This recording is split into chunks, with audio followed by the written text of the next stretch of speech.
Very good morning to all of you. आज हम करेंगे chapter number 6 that is price elasticity of demand of +1 economics. तो price elasticity of demand करने से पहले मैं आप लोगों को कहूँगी कि आप लोग प्लीज़ डिमांड के चैप्टर की वीडियोज़ जो अपलोडेड हैं उसको देख लें एक बार, देन आप इस वीडियो को देखें। तो प्राइस इलास्टिसिटी ऑफ डिमांड का सबसे पहले हम मीनिंग समझते हैं कि प्राइस इलास्टिसिटी एक्चुअल में होता क्या है। डिमांड के बारे में हम ऑलरेडी पढ़ चुके हैं, ठीक है। तो डिमांड के चैप्टर में हमने क्या किया था, यू नो दैट कि प्राइजेस बढ़ते हैं तो हमारी डिमांड कम होती है, जब प्राइजेस कम हो जाते हैं तो हमारी डिमांड बढ़ जाती है। यही किया, राइट, ठीक है। तो आज हम पढ़ेंगे कि उसकी इलास्टिसिटी क्या है। अब इलास्टिसिटी वर्ड को पहले मैं क्लियर कर दूं आप लोगों को। Elasticity words come from elastic. अब आप लोगों को देखो इलास्टिक पता है, देखो कितनी खींच सकती है इलास्टिक, जितनी हम खींचना चाहे उसको, ठीक है। तो प्राइस इलास्टिसिटी ऑफ डिमांड का मतलब भी यही है कि प्राइस में कितना खिंचाव आ रहा है जिससे आपकी डिमांड क्या हो रही है, सफ़र कर रही है या खिंच रही है, कितनी डिमांड खिंच सकती है, ठीक है। तो हम प्राइस इलास्टिसिटी ऑफ डिमांड में आज पढ़ेंगे कि एक्चुअल में प्राइजेस में कितना चेंज आने से हमारी डिमांड में कितना चेंज आया, ठीक है। डिमांड चैप्टर में तो जस्ट हमने यही पढ़ा था कि इतना प्राइस बढ़ गया तो हमारी डिमांड क्या हो जाएगी, कम हो जाएगी, लेकिन कितनी कम हो जाएगी उसके बारे में नहीं पढ़ा, ठीक है। तो इस चैप्टर में हम पढ़ेंगे कि price elasticity of demand actual में होता क्या है। तो पहले हम इसका मीनिंग रीड आउट कर लेते हैं। It is the measurement of change in quantity demanded due to change in price of the commodity. It means कि आपकी क्वांटिटी डिमांड में, आपकी डिमांड में कितना चेंज आया आपके प्राइस के चेंज होने से, ठीक है। It refers to the degree of responsiveness of quantity demanded due to change in price. आप इसको डिग्री भी बोल सकते हो, क्योंकि इलास्टिसिटी ऑफ डिमांड जो है वो एक तरह से डिग्री है जो हमें ये बताता है कि हमारे प्राइस में चेंज होने से हमारी डिमांड पे कितना फ़र्क पड़ रहा है, ठीक है।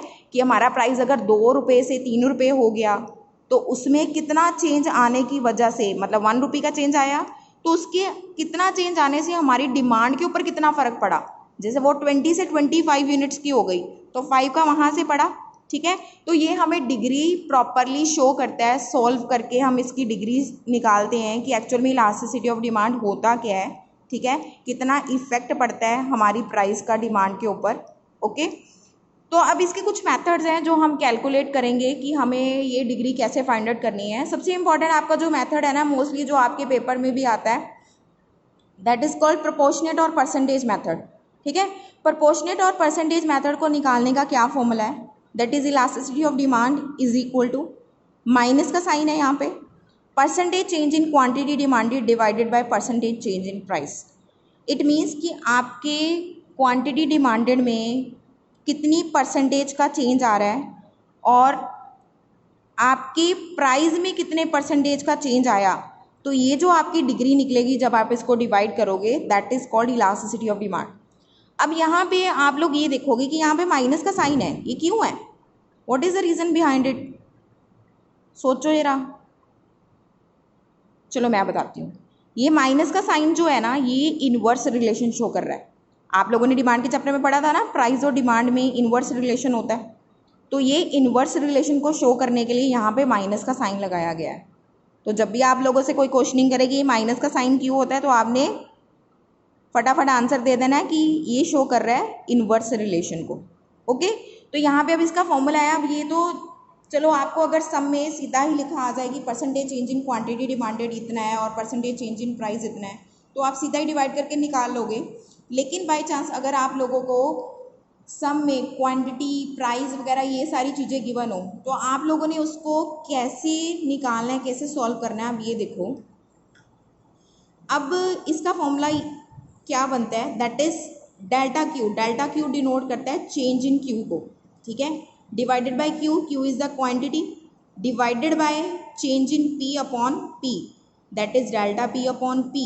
इट मीन्स ये क्या शो कर रहा है, जो ये वाला प्रोसीजर है ये शो कर रहा है कि मेरा कितना चेंज आया क्वांटिटी डिमांडेड में, और ये वाला जो प्रोसीजर है ये क्या शो कर रहा है कि मेरा कितना चेंज आया प्राइस में। अब इस चीज़ को अगर मैं थोड़ा सा सिंप्लीफाई कर लूँ, डिवाइड को मल्टीप्लाई में बना लूँ, तो मैं ऐसे लिख सकती हूँ ना इसको, that is delta Q divided by Q multiply by P upon delta P. ठीक है, क्योंकि आपको पता है कि अगर मैं डिवाइड को मल्टीप्लाई में चेंज करूँगी तो वो रिवर्स हो जाता है। ठीक है, अब मैं थोड़ा सा इसको और सिंप्लीफाई कर देती हूँ, लाइक टर्म्स को इकट्ठा कर लेते हैं। ठीक है, लाइक टर्म्स को इकट्ठा करेंगे तो क्या बनेगा, P upon Q multiply by change in Q upon change in P, यही बनेगा। ठीक है, यहाँ पे P क्या शो कर रहा है, प्राइस को, Q शो कर रहा है क्वांटिटी को, और जो डेल्टा P है वो शो कर रहा है कि चेंज कितना आया प्राइस में, और जो डेल्टा आपका Q है वो शो कर रहा है कि चेंज कितना आया आपकी क्वांटिटी में, चेंज इन प्राइस और चेंज इन क्वांटिटी। ठीक है, आई होप सो कि अब इतना क्लियर हो चुका होगा आपको। ठीक है, अब इससे रिलेटेड हम एक सम करते हैं।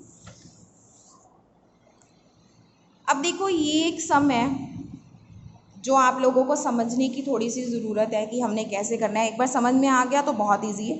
ठीक है, अब ये परसेंटेज चेंज से रिलेटेड आपको एक मेथड गिवन है जिसमें आप लोगों को मान लो एक सम दिया होगा, उसमें प्राइस भी गिवन होंगे, आपको क्वांटिटी डिमांडेड भी गिवन होगी।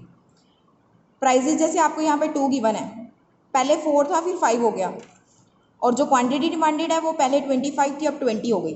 ठीक है, अब यहाँ पे जो फर्स्ट 4 है प्राइस, वो इनिशियल प्राइस है, उसको मैं मानूंगी P, और जो आपका 5 है वो क्या है, फर्दर प्राइस है जो बाद में चेंज हुआ है, तो मैं उसको मानूंगी P1। ठीक है, क्वांटिटी डिमांडेड में जो 25 है मैं उसको मानूंगी कि ये क्या है, मेरा Q है, दैट इज़ 25, और जो मेरा 20 है जो बाद में डिमांड चेंज हुई है मैं उसको मानूंगी कि वो क्या है, Q1 है। तो यहाँ पे अब मैं फॉर्मूला लगाऊंगी जो मैंने अभी आपको बताया, that is change in Q divided by change in P multiply by P upon Q। अब यहाँ पे देखो चेंज इन Q कैसे निकलेगा, आपने चेंज निकालना है तो उसको निकालने का आपका फॉर्मूला होगा Q1 माइनस Q।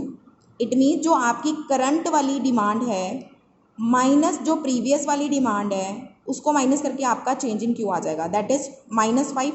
ठीक है, ऐसे आप चेंज इन P निकाल लोगे, मतलब आपका जो रीसेंट प्राइस है उसमें से प्रीवियस प्राइस को माइनस करके तो वो 1 आ गया। अब इसको फॉर्मूला में पुट किया आप लोगों ने तो आपका आंसर आ रहा है -0.8। तो ये आपकी इलास्टिसिटी कौन सी शो कर रहा है, दैट इज लेस देन 1। ठीक है, अभी रिसेंटली आपको ये समझ में नहीं आएगा कि इलास्टिसिटी ऑफ लेस देन 1 क्या होता है, मैं ये आपको बताऊंगी क्योंकि इसकी डिटेलिंग है। ठीक है, तो वो मैं आपको नेक्स्ट वीडियो में समझाती हूँ कि इसकी जो elasticity of demand less than 1 या मोर देन 1 या उसकी जो डिग्रीज हैं वो होती क्या है एक्चुअल में। अभी जस्ट आप ये सम ट्राई करना है, इस तरीके के और भी सम्स आपकी बुक में अवेलेबल हैं। ठीक है, तो ट्राई करके ज़रूर देखना कि इसकी जो इलास्टिसिटी है हम कैसे निकाल सकते हैं। आई होप कि अब क्लियर हो चुका होगा कि कितना प्राइस में चेंज आया और मेरा डिमांड में कितना चेंज आया, तो वो किस डिग्री को डिनोट कर रहा है। ठीक है, नेक्स्ट वीडियो में मैं आपको बताऊंगी डिग्रीज़ के बारे में कि एक्चुअल में हमारी इलास्टिसिटी की डिग्रीज़ कौन कौन सी होती है और उससे रिलेटेड डायग्राम्स कौन कौन से हैं। ठीक है, अगर ये आप लोगों को वीडियो पसंद आए तो प्लीज़ लाइक और सब्सक्राइब कीजिएगा। Thank you so much.